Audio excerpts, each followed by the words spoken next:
Right now, I'm challenging myself to see if I can make 128 Regulation H teams that are each different from one another over the course of 128 days. Why 128, you might ask? At the end of the 128 days, we're going to do something special where we battle every team against each other in a single elimination bracket to see which team emerges on top. There will be some competitively strong teams, there will be some gimmick teams, and there will be some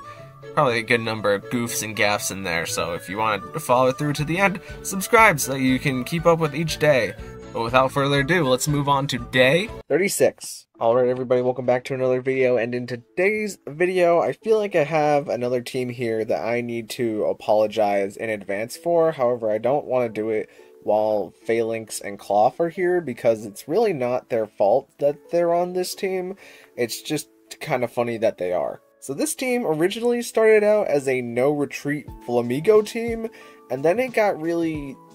degenerate. So let's just hop right into it. First off, we have our Falinks here, and in case you don't know what no retreat does, it's Falinks' signature move that allows it to get one Omni boost, so attack, defense, special attack, special defense, and a speed boost. However, you are no longer able to switch out, so you can see where this is advantageous in scenarios where we maybe have Falinks on the field for a really long time and are able to do a lot of damage with it, or if we're Falinks is just the last Pokemon, then it really values that free Omni boost. And on Falinks, we're going to have some coverage moves in the Throat Chop and the Iron Head, and the Brick Break is going to be our stab, because getting rid of screens can be kind of annoying on this team. But the nice thing about Falinks is that it has the Defiant ability, which means that whenever we get intimidated or have another kind of stat drop, our attack is going to go up. However, we are running the Covert Cloak in order to avoid being faked out on Falinks, and Covert Cloak can block things like Snarl and Struggle Bug drops, so you won't be getting your Defiant off of that. So maybe you could play around with it and change the Covert Cloak out for a different item. However, Falinks is not very meta relevant just because it's kind of hard to position Falinks in good spots most of the time, but I mean, this is where we're going to put Falinks for now. Also, we're running Terra Steel just because Steel resists Psychic and Fairy, and we have Iron Head, so we get stab on Iron Head. Next up, we got Flamigo, and we're going to be running Co-Star Flamigo so that we can copy the stat boost or drops of the Pokemon that's next to us. So if we get Falinks in the start and we get to no retreat, then Flamigo can immediately come in and copy that no retreat boost, so it is at a really high amount of stats already. And on Flamigo, we're just going to be running a bunch of coverage moves in Brave Bird, which is good stab, Close Combat, which is good stab, running the Throat Chop so that we can hit things like Ghost types reliably, mostly Goldango with the Throat Chop, but we also have the Liquidation to match our Terra type of Water, and we're Safety Goggles so that we can't get put to sleep or they can't get Rage Powdered around. Next up, we got Espeon here, and Espeon is a pretty simple Espeon set, as we're going to be using the Psy Spam with the Expanding Force, and then we also have the Dazzling Gleam, and the skill swap on Espeon is the main way that we beat Dondozo, because it is possible for Espeon to be outsped by Dondozo, since Dondozo maxes out at like 190 speed, and we can only max Espeon out at 178 speed, but more often than not, Espeon will be faster than the Dondozo, and you can just skill swap away its unaware so that Espeon can two-shot the Dondozo with Expanding Force, and we have the Aguav Berry just to give ourselves a decent amount of healing, and Espeon has the Magic Bounce ability, so if we're not skill swapping it away, we won't be getting put to sleep or having any of the really annoying status moves used against us, which is nice. And we're Terra Fairy because it gives us a boost on Dazzling Gleam, but also resists like Dark type, and we're not weak to Ghost types anymore. Setting up our Psychic Terrain, of course we have Indeedee, because it's the only one in the game that does this. I think I might say that every single time I've talked about Indeedee, but I mean, it is true. And our Indeedee set, to shake things up this time around, we're going to be doing Follow Me. Bet you didn't expect that. But we also have Helping Hand and Psychic, just in case we need to boost damage with Helping Hand, and Psychic is nice for getting things like Focus Sashes, or Pokemon that want a Wide Guard in front of Espeon will usually get two-shotted by Psychic on Indeedee, depends on how the other Pokemon is built, but Psychic still does a lot of damage. And we are Focus Sash so that we can always take 2 hits from whatever is attacking Indeedee, which allows a lot of the Pokemon on this team time to set up, but still guarantees that Indeedee is going to get knocked out after a turn or two, so that way we can get Flamigo to come in and copy the boost of the other Pokemon. And we're Terra Dragon, just because I wanted to spice things up, but also Dragon is a nice resistance to a lot of things this team doesn't really have resistances for. Following up, we have Drifblim here, and this Drifblim set is going to be Psychic Seed on Burden, so that way we can be super fast on Psychic Terrain, and whenever Psychic Terrain gets set up, we get a free special defense boost off of our Psychic Seed. And we have entirely just set up on Drifblim here, as we have the Calm Mind, which will increase our special attack and special defense, as well as we have the Minimize for increasing our evasion, and in case we can't afford to attack with Drifblim using our stored power here, which we can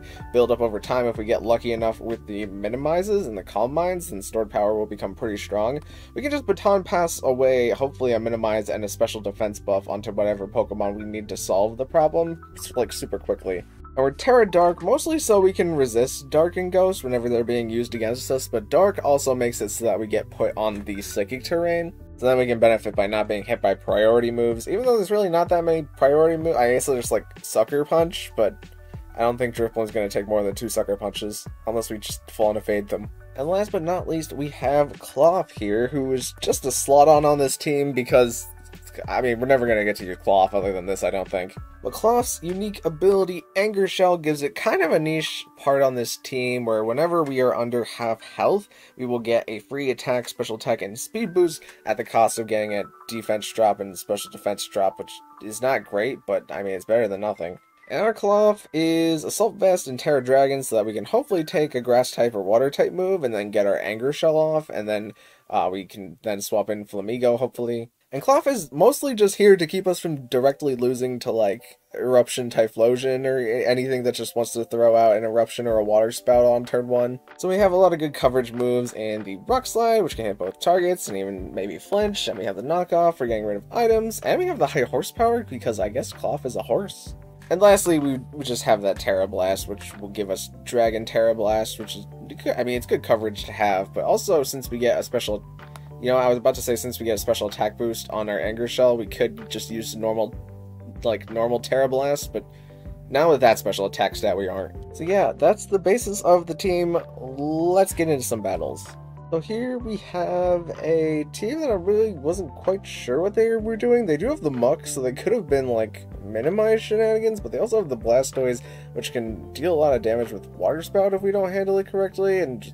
just a lot of mons that I'm really not quite sure what they do together. And the opponent starts Muck and Arcanine, which I'm perfectly fine with because we started Espeon and Indeedee here, which means that we can immediately exert Psy-Spray and pressure. So we go for the Helping Hand as we get to outspeed the Arcanine, and we click Expanding Force, and that's going to outco the Arcanine as the opponent brings in Gardevoir, and they go Terra Steel here for whatever reason, but we get to clap the Muck with the Expanding Force, and Moonblast is going to do over half to Espeon, but I'm kind of okay with that. And Espeon is going to go for a Dazzling Gleam since it's super effective in a Flygon, we might as well. As indeed he's going to catch a Moonblast and get a special attack drop because of it, and Gardevoir doesn't get hit by the Flygon's Earthquake because it's Telepathy, which is a nice synergy there. So now we have Klawf and Flamigo in the back, and I have to swap in Flamigo here because of the attack drop that was on Indeedee, made it so that Flamigo would also get that attack drop if we swapped it out, but as we saw here, they activated the Anger Shell on Klawf because Klawf is Assault Vest, and it was just barely able to take the Energy Ball, but also do a little bit less than half, so Klawf got to outspeed the Flygon here since the Gardevoir was faster, and the Anger Shell's speed boost made us faster, so we got to get rid of the Gardevoir in this turn. And Flamigo's a flying type, so it doesn't get hit by the Earthquake, but Klawf does, as I just wanted to redirect just in case the Flygon was faster than the Flamigo. I didn't think it was, but you never know. I mean, so that was probably like the most normal way that this team actually functions. Here we have another wide variety of mons, however they have like Archaludon Toxtricity, which makes me think that they want to do like Boom Burst and Sludge Wave things, and Fergraph means that they can get a Trick Room, and just so many different mons that I'm really not quite sure what to do. But they immediately decide to lead Samurott and Hydrapple, which is nice because I led Espeon, so we're going to bring in Indeedee here. And we're going to go Terra Fairy on Espeon, because I thought that they might try to keep Falinks from getting set up, but they just protect Samurott, and then they yawn into it with Hydrapple, and Fergraph is going to take the field as we double Helping Hand, and I thought that they would either swap out Samurott now that we're Fairy and using Dazzling Gleam, but they decided to just full-on take the hit, I guess, technically, but we went for Expanding Force to do as much damage as we could. So Dazzling Gleam is going to do decent damage to both Pokemon. Not quite as much damage as we want to our Caledon to bring it into being a 2-kill range, but we can, at this point, we're just still spamming Dazzling Gleams here, trying to get Pokemon down as far as possible. And our Caledon goes for the Snarl, which takes out Indeedee, but Espeon resists it. As now we get to bring back in Falinks, and we're going to go for that double Dazzling Gleam, and Hydrapple gets crit, but the crit does not matter, as Falinks gets to set up its no retreat here, since there's no point in swapping out Falinks at this point, and that means that we're going to guarantee outspeed the Samurott, but we decided to throat chop the Farigiraf, since I know Espeon could handle the Samurott, and the Samurott probably doesn't have anything to handle Falinks at this point, and in the back we have Flamigo, who could copy the Falinks' boost. So because the opponent just led a bunch of stuff that was weak to fighting, we were pretty easily able to leverage Falinks there. This team is also pretty funky, but they have Pelipper Rain with our Caledon, and they have Venonat, which I have seen Venonat teams running Eviolite Venonat with Compound Eyes in order to sleep powder things, so Venonat is an actual real threat on this team, and of course Armorer's Trick Room is going to be hard to get around, especially if they have Expanding Force, because we'll just set up their Psychic Terrain for them.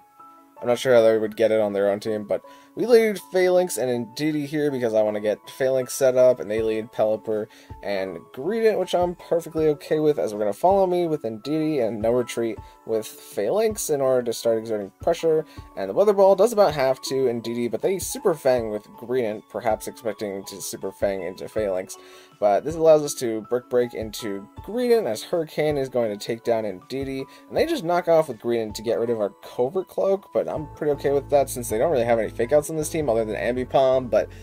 they Terra Ghost Greedent here, but I was pretty okay with Greedent staying on the field, so I decided to double Pelipper. However, all of our attack boosts are not enough to kill this freaking Pelipper, as they just Weather Ball and Super Fang into Flamigo, and this turn, now that it's Terra Ghost, I did decide to get rid of the Greedent, and I don't think that crit mattered on the Throat Chop since we were super effective, and we have an attack boost, but based on the damage we did to the Pelipper, I wouldn't say it wasn't guaranteed. Close Combat's just going to come out into our Caledon, and that's going to obliterate it in one hit, which is nice, and Throat Chop is going to do a decent chunk of Armor's health, as now they bring in Pelipper, and there's not really much to stop us from just clicking Liquidation and Throat Chop into Pelipper and wrapping up the game pretty nicely. Here we got some Wheezing and Slaking stuff, but the rest of their team is also just general good, as they have like this is like a 2-2-2 team, even though I don't think you would necessarily call it a 2-2-2 team. But they decide to lead their 2 as Wheezing and Slaking, and thankfully we have Falinks and Espeon here, because Espeon is just able to click the Expanding Force into Wheezing and kill it in one-hit KO, and they immediately Stellar Terra their Slaking so that they can get the play rough into Falinks. However, I don't think the Stellar Terra mattered there on the Falinks hit, but now we can bring in Indeedee, and they reveal that they do have King Gambit in the back, as Slaking is going to take its first loafing turn, and we can redirect with Indeedee will always take the one hit there, even if we did live on 2%. But I decided to use Terra Fairy just to start dealing some Fairy spread damage into both mons, as they swapped in Sinistra and are now going to take out the Indeedee. But now we get to bring Flamigo onto the field, and there's no stat changes on Espeon, thankfully. And I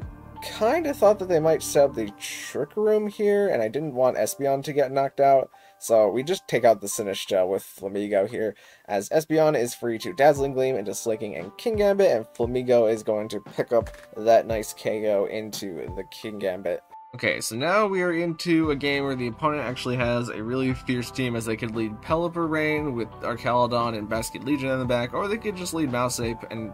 Rillaboom to fake out all of our things. So this battle is going to finally start with Drifblim. I thought I used Drifblim more often than I did, but based on the replays, this is our first Drifblim game, and it's the most degenerate one, which makes sense.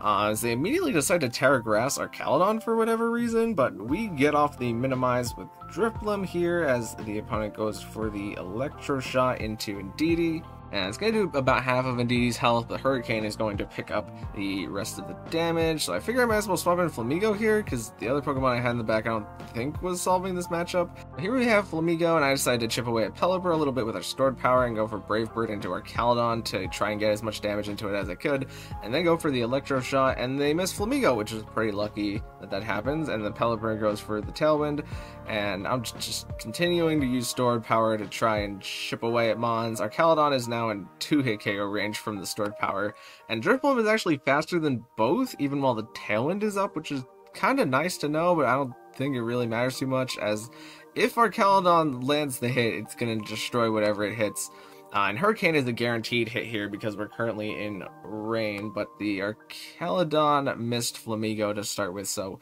now we get Espeon in, and Stored Power is going to get rid of Archaludon at least, and Weather Ball is going to do a lot of damage to Espeon, but Espeon heals a bit of it off with the Agua Berry and is able to finish off Pelipper with the Scythe Spam. Now they reveal that they're Basculegion in the back, so I decided to Terra Dark thinking that we're going to catch a Last Respects from that spot, and we catch the Fake Out with Espeon here on the Protect. And the opponent does in fact go for Last Respects, but we're able to live it here because it's only 150 base power move as we get off another Minimize with Drifblim, and we're currently Dark type, so we're now healing off of the grassy terrain, which is nice, and we're just going to get that last Minimize with Drifblim because, I mean, screw it, why not? That's our only out at this point, as they decide to Last Respects into Espeon in order to get rid of it, which, I mean, fair enough. And Rillaboom is going to miss the Grassy Glide, which is good, and I think we need at least, like, one Calm Mind if we want to guarantee